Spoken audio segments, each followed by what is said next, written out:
Hello guys, Hi, Anirudh. How are you? I'm good. How are you? I'm good, Alhamdulillah. Great. So, I think let's start with our session. Let's welcome our second speaker, Anirudh Mishra, Director of Growth at Node Media.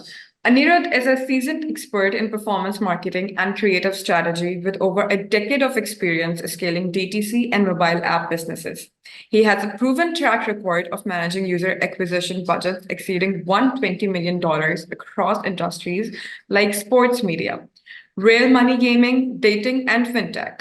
Today, Anirudh will be talking about innovative approaches to advanced creative research. Let's give him a warm welcome. Over to you, Anirudh. Thank you, everyone.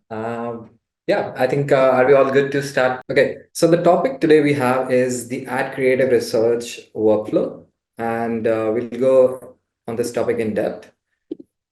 So my name is Anirudh. I go by Annie. I'm the director of growth at Node Media. I've been an engineer, developer, media buyer, and now handling creatives. These are some of our past success stories and wins across DTC and mobile apps. Today, what's in it for you? So these are the core pillars we'll be discussing and deep diving in. How to research like a pro, the three core pillars of research, using AI for research, bringing your research to life, and some bits and pieces of launch and analysis. So, first of all, taking a step back and seeing how meta ads has evolved in the years historically, right? So 2007, the platform started. Long story short, 2017 is where a big apocalypse happened somewhere here because of the presidential election scandals. Facebook started getting very serious about its privacy and data privacy rules. And in 2018, we had a bunch of other ad formats coming in. 2021, another big disaster happened with media buyers and performance marketers where Apple changed a lot of the privacy settings, because of which the ad algorithms had very limited data to optimize on, right? And because of this, fundamentally, this has what impacted. Earlier, we used to be very laser focused, look like 1%, 3%, 10% targeting, duplicating winning ads, multiple ad sets, $10, right? So there used to be bunch of things as a performance marketer, as a media buyer, we were able to do. But now that's not as possible. Now, zooming in 2021 after and 2024 now, we are mostly relying on broad targeting. Everyone, Meta, Snapchat, TikTok, Google, everyone says go broad, let the algorithm figure it out. Then 2022 ish, 23 Advantage Plus, and now 24 Advantage Plus has rolled out across the board, making it extremely hard for marketers, taking away control. And now, as they say, creativity isn't just the king; it's actually the entire kingdom, right? Now, if you look at the creative strategy workflow, these are the core pillars: research, brainstorm, scripting, bringing script to life, launch analysis. Since research is the most important and first pillar, if you don't do your research, if you don't start it out well, you will be stuck in a loop. As we know, 90 to 95% creatives are bound to fail. You are trying to figure out what are those 5-10% of your winning creatives, right? And why do they fail, right? They fail because of poor understanding of the target audience, weak or generic hooks, failure to differentiate, ignoring platform specific trends, ignoring cultural and social relevance, right? And as they like to call it, in the throw a random BS prompt in ChatGPT and expect it to do wonders. Similarly, if you'll just take a static Canva ad template and expect it to do wonders, you're going to get trashy results. You might get lucky a few times, but that wouldn't sustain in the longer run. And that brings us to this research analysis part of the picture, right? On trends and like how we can distinguish these three important pillars of research. So typically when we talk about research, people just go and do competitor research, looking at the ads of their competitors, making the same mistake that competitors are making. The competitors are also failing the same 80-90% of the time as much as you are, right? And you're copying the same mistakes again and again. If we talk about the second pillar here, the audience research, this comes around somewhere around, and we're going to deep dive on each of these pillars step by step. But right now, just a high level overview, audience research would be somewhere around figuring out their pain points, their desires, what languages they're using. Trends research would be deep diving into each platforms on seeing what's working across Instagram, TikTok, what are the emerging patterns, and how you can leverage them on your ads. As they say, make ads that don't look like ads. That's one of the core focus in 2024, 2025, and beyond as well. So yeah, now what are some of the do's and don'ts of research? So these are some of the do's, right? Make sure you are using a diverse data source, not just relying on competitors, but you're using your internal research, you're using press, you're using your ad comments, then you're regularly updating your insights, right? What you might have found in 2024 January wouldn't be as relevant in 2025 because your audience patterns, consumption patterns, research patterns has changed a lot. Then you should definitely look at your internal plus external data point as we discussed. And number four is obviously you need to have your own ad dashboards, inspo dashboards to get inspirations from. Then you should not ignore emerging trends like what's happening across the social networks like TikTok, Instagram. You should not ignore competitors or drawing wrong conclusions. That if competitor, and we're again going to talk deeper on this topic as well, then we also don't want you to look at your data in the wrong way and then not recording learnings. That's another mistake which quite a few people do. Yeah, so then coming to these each pillars number one by one, computer research. How do you do your computer research clearly? So you're drawing the right analysis and decision to make conclusions, right? So number one, you want to ensure that you're looking at the core idea, the big picture, which captures the interest, right? Number two, you want to ensure you're capturing insights from the hooks, like what's grabbing insight in those 2 3 seconds. Is it the visual hook? Is it the textual hook? Is it the sound hook, right? Want to ensure that you're grabbing those insights clearly. Then number three, and very important, is what kind of structure are they using? Is it a problem, agitate, solution? Is it an attention, interest, desire, action framework? And then number four, how are their visuals framed, right? Analyze the different types of shots they are using. How quickly they're using transitions. Is it in like 2 3 seconds? Is it like a slow pace transition? And this differs a lot also on the demographic you're targeting to. A good frame of rule I've heard in the market, other creative strategists make and follow is the age of your demographic. Typically, you want to target your ad duration somewhere around 25 to 35 seconds.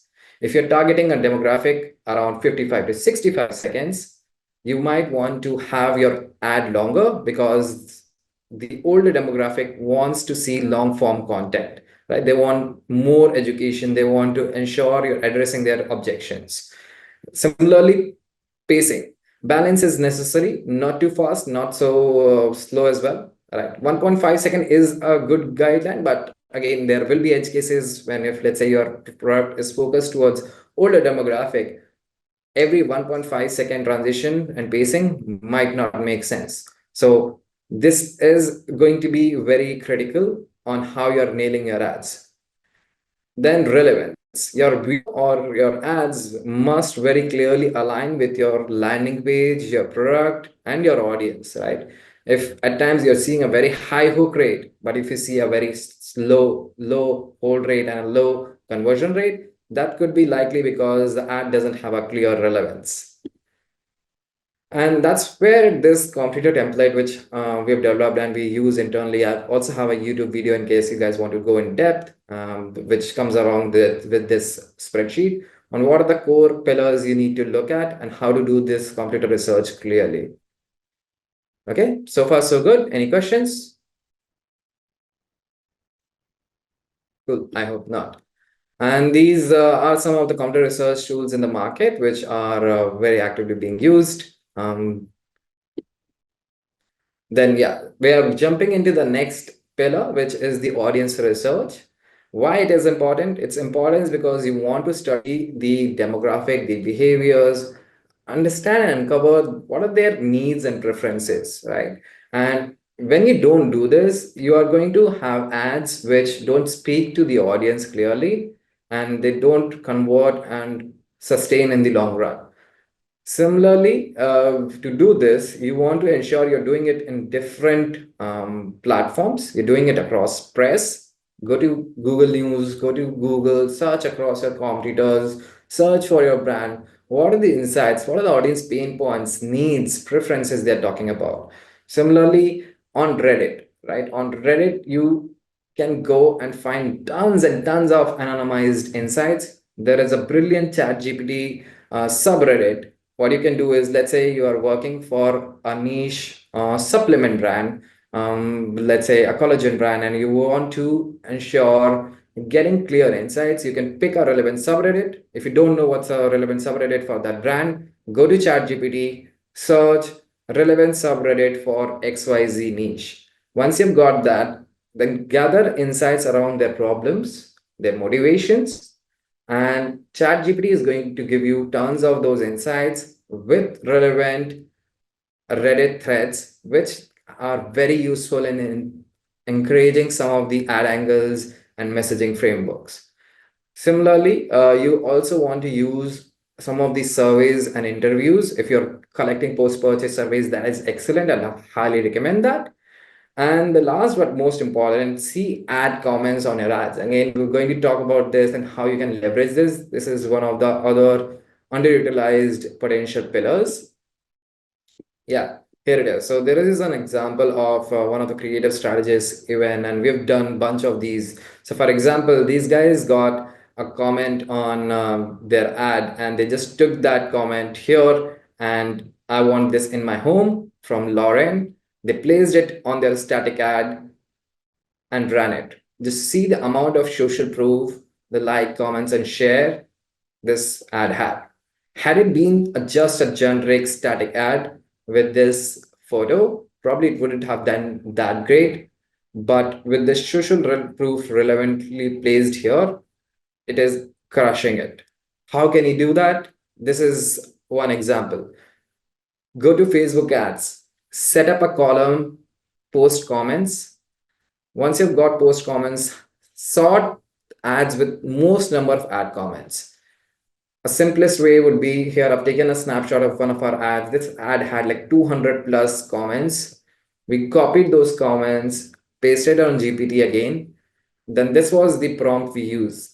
Analyze my ad comments and give me analysis on audience pain points, emotional triggers, perceived value, cultural relevance, clarity of message, ad polarization, and social proof, right? And this way, with ad comments analysis, you're able to get other set of new ideas and angles for your ad research. And then comes the third, but again, other important pillar, which is analyzing your trends across TikTok, Instagram, Reels. This is the screenshot from TikTok, because TikTok gives you tons of trends and research angles. You can look through hashtags, you can look through songs, you can look through creators, you can look through TikTok videos, what's trending. What we also do internally at Node Media, we have created an internal Slack group and Instagram group where all of our creative strategists, media buyers, with sending ad ideas, organic content, which we see and love ourselves, right? And based on that, we get a lot of inspiration that, okay, this XYZ niche is doing something. Can we incorporate something similar in our category?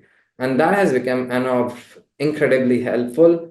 And I'll highly recommend you guys do something similar, right? So to summarize, you can use these social platforms in some of these ways.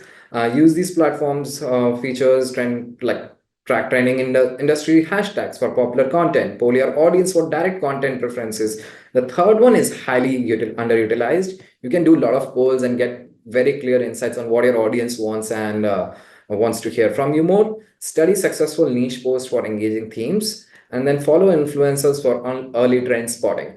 The organic influencers are your gold mine to find these niche, because they are sitting and having reach to millions and millions of users organically, free of cost. And those AI here as well for some bit of research in your process. I can share this at the end of the deck with you guys as well. For example, what we had done here is we used this prompt. I'm going to paste XYZ brand reviews for the product, URL, product description. Please store them for now and answer some of my questions later. Here are the reviews, blah, blah, blah. Based on this, we came up with these outputs: main unique value propositions, unique features and benefits, pain points, desired outcomes, customer purchase prompts, customers' misconceptions or objections or failed solutions, and then customer objections. All these 8 pillars are going to help you guide your story really well, which is going to help directionally form very creative ad ideas. Now, once your research piece is done, you want to ensure that you're using them for ideation, right? What are the 3 big challenges my target audience wants? What benefits or transformation are they seeking? How my product solves this? Based on this, transfer those learnings across concepts, across hooks, across scripts, right? Now, how do you do that across concepts? Once you have got those learnings, you can build these tons of 18. We've listed 18, but there can be, I'm sure, 50 and 100. We always believe the shortage of idea is not the challenge. Your process is actually where you need to nail things better, right? So once you have got research done, you can bury those ideas with these different 18 concepts. Similarly, you can we built these ad angles repository in-house for us, which becomes extremely helpful. And then based on this, you are able to craft relevant hooks, relevant benefits very early, and those are going to be helpful in crafting a stronger story for you, right? This is some of the examples which we did. What we do is based on those learnings, this is for one of the fintech partners. We actually have 2 hooks per concept. Or in fact, now we have to start doing 3 hooks because that helps us accelerate our winning success rate. Out of this second ad actually kicked it out of the park. Do you have $200, $100 I can borrow? Versus this ad had the hook, hey, can I borrow $100, right? So this question-based hook, this worked and it hit it out of the park. It almost spent, I think, $100K in first 2 months itself. Whereas this other ad, this wasn't able to spend more than $1,000 also profitably. And it won it across TikTok, Google, Facebook, and now we're testing it on Snapchat. Then why it is important for you also to build something like this is once you have start getting these insights, you want to have a hook repository of sorts per brand, per category to make it extremely actionable. And yeah, then you can use AI again for your brainstorming process to craft hooks, craft those learnings. And once that's done, you can use this modular framework. Shout out to Anzidet for developing a lot of these as well. Which becomes extremely helpful. Once you've got raw format of videos, you can structure your ads across different frameworks here, something similar to this. And yeah, this is another last piece I wanted to drop with you guys on how you can actionably test your message testing, right? So there is again a detailed video on this subject, which I had released some time back. For example, this was for a stem cell therapy clinic, what we did. The idea was one of the big challenge I always used to find is, okay, you've done tons of research, but how do you prioritize your research? What to test first? How do you do that, right? So the calculative coming from an engineering mindset, you always want to back your hypothesis with data. So this is what we did. We came up with 10, 20 market segments for this particular problem. For example, we were targeting diabetic patients. So we're listing all these market segments in different terms which they can self-identify. So a diabetic can be type 2 diabetic, type 1 diabetic, pre-diabetic, blah, blah, blah, right? Similarly, once we have done that, what we did is we ran a keyword search volume analysis to identify which audience segment out of this is the biggest one, right? So type 2 diabetic was the biggest one. So hypothesis number 1, You want to target an audience segment which has the biggest search volume.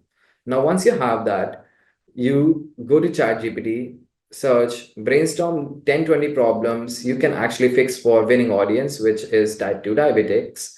And the market segment must know they have the problem. Based on that, GPT is going to come up with these 10, 20 problems again. And once that's done, you again want to use that for benefits. You want to use that for objections. Once all of this is done, we came up with these text overlay ideas to place on our static ads. And the results were this, that out of this, I clearly remember how diabetics improve insulin sensitivity with stem cell therapy, this fourth one. This ad is crushing it for the last 3.5 months.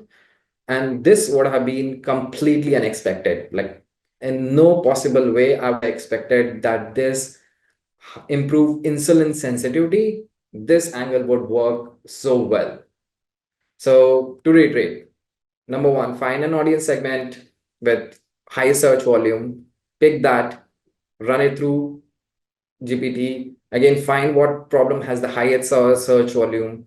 Based on this, you can start prioritizing your ideas accordingly. To do this in a more automated fashion, I have created an ad creative guru generator chat GPT, which again I can link with you guys. It's extremely helpful to do this at a scale with a blink of a clip, and that's all.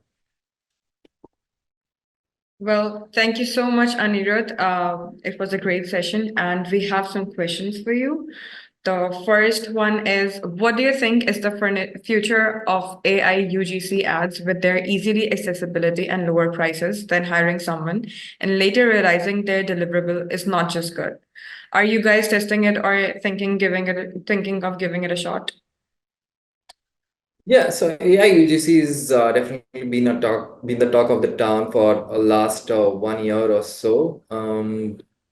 We have been testing it as well. They do work very well for obvious reasons, low cost being a very important one, the accessibility being again a very important one. But in the long run, honestly, we think that they are going to saturate because users want real, authentic content, and AI generated ads actually come across very spammy, at least in my personal experience in the long run. I'm sure they are improving it over time, but another objection which will also come through is how Meta and these social platforms will start tagging these as AI generated ads, which will reduce the efficacy of these ads also to some extent. All right, great. Okay, so the next question we have is that what is the standard with ratio you have seen so far? Yeah, so the win ratio depends a lot on category to category. On an average, I would say it's somewhere around 5 to 15%. And how to target, I think, is there a follow-up question also from? Yeah. Yeah. How to target different customer awareness levels. Yeah. So you have some customer awareness level or something which you have also followed up with. Your third question is, should we create separate tofu, mofu, and bofu creatives? Yeah, definitely you want to have tofu, mofu, and bofu creatives because different awareness levels have different requirements. You want to ensure you're speaking to all those audiences at different awareness levels differently. How do you do that? Is you identify some statements, the benefits those guys are seeking at different awareness levels, and based on that, you should ideate and generate ads accordingly. You should be definitely generating full funnel ads. You don't want to have different ad sets running for each tofu, mofu, bofu. That's quite outdated, and we want to avoid doing that. Yeah, I think there is another next one. I'm working with some brands who have strong brand guidelines. How can I make my creatives attractive while following those guidelines? Yeah, so this is a very common question, and it's tricky to do this. You want to educate the client also that please don't get too fixated with the branding and guidelines with your ads, because if you are making your ads look, like I said, make ads that don't look like ads, right? So a good way for you to do this would be to show them the ads which some of their competitors are doing, and have a small proof case that, hey, see, some of the biggest brands are actually going and not following their brand guidelines at times. And let's do this small test, show them a use case, something around that. And that way you'll be able to have some of those mid path where you can create ads which don't look like an ads. If someone has low budget, I'll jump to Farhan's next question. If someone has low budget, what budget would you recommend for lead gen in USA for web development services? Yeah, I mean, for USA, you need at least somewhere around 80, $100 a day for it to crack. Anything less than 80, $100 a day is going to make it extremely tough. If you have, I think, less than $50, don't do this. If you have $100, you can run Facebook lead gen ads. You want to ensure that you're qualifying your leads very cleverly. So number one, make sure you research your ad creators very well with the fundamentals we were just discussing. These stem cell therapy ads we were talking about are actually lead gen ads, and they're crushing it. This month they are doing $300K plus in revenue, right? The reason why we were able to do that was because we are qualifying our leads very cleverly. Have 3, 4 qualifying questions. In the qualifying questions itself, address how much budget do you have. If they have less budget, disqualify them. Ask them for what key services are they are coming. If they are coming for irrelevant services, disqualify them. Okay, next one from Hamza. This question is also about UGCs. Suppose we go with hiring someone instead of AI. Does the client himself have to pay for that, or does the agency pay for it? Considering the agency is only charging low retainer like $500 and only provides ad service. How do you professionally sort this out with the client before starting work? Say you want to ensure if the price point is very low, $500 a month, UGC creators charge anywhere around $100 or $50 to $200, right? Good quality creators actually charge $250, $300 a month as well. But a sweet spot is $100 to $150 a month. So you should very initially mention this to your client and set expectations clearly that, hey, these are the kind of market rates. Our retainer is going to cover XYZ core pillars. We'll do research, we'll do scripting, we'll do creative outreach, we'll do editing, but the UGC creators charged content, this is exclusively separate and we don't cover it ourselves. Hope that answers, Hamza. And then next one from Atif. Would you share 2, 3 scaling strategies with performance creators? How to approach it? I think this is a very tricky question to cover in a quick Q&A because scaling strategy is a very broad question, Atif. But I'll take it offline and cover it next time probably. Should we have all Mofu, Bofu, Tofu creators in one CBO and set exclusions? Is there a different strategy? So yeah, you should have, I would say ABO or CBO, that's a tricky part, but have it in one campaign itself. I'd ideally say start with ABO if you are a new account, do a CBO strategy if you are a more graduated account and you have more budgets, and definitely have existing purchasers and existing visitors exclusions. So hope that answers Atif your question. Then the next one we have is from Abil Siddiqui. Do you think the future of successful ads solely relies on UGC videos or statics hold potential to drive massive success? Asking this question because most businesses don't have the budget to fill multiple high quality UGCs. No, clearly not. UGCs are not the only statics, and some of our accounts go on 70-80% of ads. You want to have a good mix of static, UGCs, everything. Cool. So hope that answers it as well. And then the next question is from Natasha. Is it good to use advantage budget campaign budgeting? Definitely it's helpful. You need to figure it out what works best for your account. There is again no clear playbook on this. Then the next one is from Farhan. What is your favorite script framework? ADA. I think ADA, PAS, these are obviously killer frameworks. Again, depends a lot subjectively on what category niche you're working with. And based on that, you can figure out what works best. I think we've come up on time. Are there any other important questions we want to take up? Yeah, actually, we have some questions in the chat as well. It's if you would like to answer, it's from Sure, sure. Musharraf Sayal. He is asking, how do you cope up with over-reporting on ads manager and getting actual less leads, sales on your backend? What are your tracking SOPs processes?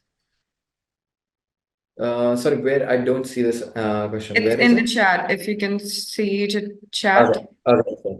Right. Okay. So yeah, over reporting of ads depends a lot. If you're on a higher budget, you should see first of all why this over reporting is happening, right? Quick way to check this is check your view through to click through attribution type. If you are having more than 40 to 50% of view through attribution, there is very high chance that Meta is retargeting and getting a lot of your organic visitors and claiming them as their own. The second resolution is those third-party attribution tool like Triple Whale, Northbeam, to get a cleaner picture. It also depends a lot on your purchase cycle. So yeah, if it's a short cycle, you should get all clear learnings. But if it is a high AOV, $1,500 product, the purchase cycle is going to be long, and you would need. We have a lot of questions. The next one is from Yeah, Hamza. love them. I don't love them. I'm just worried about my friends, the next coming guys. I think time. I don't want to eat up anyone's time. Yeah, yeah. No, it's okay. I think your session is still 4:15. Oh, Yeah. nice, nice. Cool. We have time. Okay, So so the yeah, next which one? from Hamza. Okay, from Hamza, bigger agencies have people to shoot content. Is this the one you're talking? Yes. Okay, bigger agencies have people to shoot content for clients, but I'm providing services from a third world country to e-com client. Then the client has to provide us video, ad creatives. We can make images and if they give us product, but in case of video ad, they have to get it filmed right away. So for this, you can use UGC marketplaces. You can source UGC creators from Twitter, Fiverr, these low-end marketplaces as well. So you're able to get those raw assets and videos from those creators directly, and you don't have to always rely from your clients. That's a good workaround. All right. Thank you so much. I think we're gonna Yeah. have questions all over if we don't stop here. Yeah, So no worries. I can answer some of these on chat once I'm done with the session. So I think we have a few minutes, so I can handle some more. I think the next one was from with respect to CGI ads to run e-commerce store. Yeah, totally. yeah. You should do CGI computer generated ads. They do work. Motion quick 5-10 second ads do work really well. You should a quick way to do this is see what's working with your static ads and then make similar CGI ads that definitely has benefits as well. Then Fardeen had something as well. Can we use the same ad creative as a method as your in this session for omni-channel marketing? Yeah, you can definitely use the same method because the basics of the rule do remain the same, which is the key sustainable growth in today's competitive market. That was Osama's question. I'm not sure what exactly do you mean by what is key to sustainable growth in today's competitive market. I think it's a very broad question. I'll need more context. Yeah, we will share the templates. Then there is another question. I've been working for a laundry from Mohammed Shahryar. I've been working for a laundry and dry cleaning business in UK, Netherlands, and Dubai, whereas the creative only performs well to bring results in UK, not in Netherlands and Dubai. I even tried out different strategies for NR and Dubai, yet the purchases are near to know. Also, if AI is getting stronger, shall we rely only on creators without targeting any detailed interests? Would be the for lead gen. If you're doing this, you should not rely 100% on the AI because you do want some bit of lookalike interest-based targeting. Purchase-based campaigns work differently. I think you're doing purchase-based as well. So you do keep campaigns broad. Probably the reason why your Netherlands and Dubai-based creatives are not working that well because culturally and messaging wise they're not resonating with this audience, so highly recommend you doing this research process again for Netherlands and Dubai specifically. Other quick idea for Dubai and Netherlands would be to use localized messaging, use Arabic, use those localized language in those geographies. Would you comment on future trajectory of creative strategist role? Yeah, definitely. I think creative strategist role is becoming extremely critical day in, day out. You want to do research, you want to do creative ideation and brainstorming, you want to ensure their learning are getting stored, and then you're doubling down on your learnings very importantly, right? One of the biggest mistakes performance marketers make, which creative strategists are supposed to not make, is you want to ensure you're taking the learnings from winning ads, and then the next batch of ads is actually using those learnings. Yeah. If a person is running e-commerce stores, so what are the tips and tricks for sales? I think again, very broad question. Um, yeah, I think if are there any other relevant questions you would want me to pick? Yeah, no, it's all right. Thank you so much, Anirudh Mishra, for this engaging session. And I really enjoyed it. On the topic was innovative approaches to advanced creative search. Actually, I gained a lot of insights from it. So I Wonderful. would like to ask you one thing, actually, if it's okay to share your email address with our users if they have any questions with you to ask. For sure, for sure. Yeah, I'm reachable on LinkedIn. I'm reachable on email. You should follow on my YouTube. I'm going to give away this Canva deck to you guys on LinkedIn as well. I'll share it with We Grow team as well. So Sure. I see a lot of folks asking for those templates and decks. So you guys will get all of that. And yeah, feel free to reach out to me on LinkedIn and Twitter. I have grown up as a performance marketer and now transitioning to a creative strategist. So want to ensure I help each and every one of you guys as much as I can. But yeah, hard work is all yours. Well, thank you so much. That was great. Thank you.